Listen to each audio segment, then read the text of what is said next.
I think that in what we do, because I think that in a lot of the more traditional sort of business training workshops, Mm, yeah, we get to deal a lot with business owners. But mm, if you're in traditional training or teaching, you're often conveying new knowledge.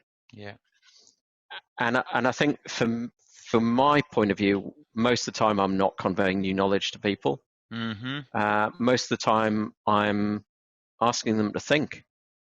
That's really the Yeah. coaching thing. So I remember saying this to you about the workshop. That in order to make these workshops so they're different than training courses that people go on. You know, there's training courses where people go along to a training course and they think it's brilliant and they score it, 8 or 9 out of 10. No one ever likes to score 10 out of 10, apart from me, as in for other people.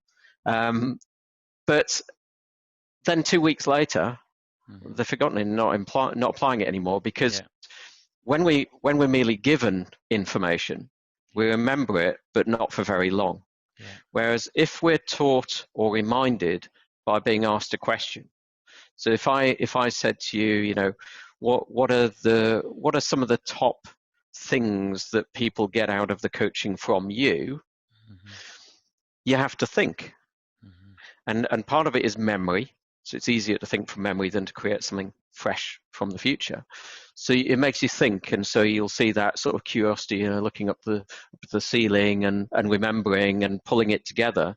Having done that once your brain has been through that process of pulling together that answer, you're then capable of pulling together that answer anytime in the future. It's no longer just a thing you heard once and then you forget.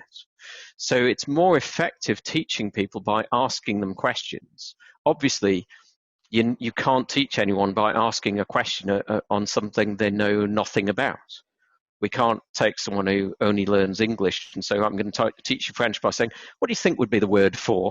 What do you think would be the sentence construct? It's not going to work. So teaching is definitely necessary, but in a lot of what we're doing, Yeah. particularly with business owners, but even with managers and so on, usually it's reminding or it's getting them to pull together information and form it into different solutions that is then their way of using it.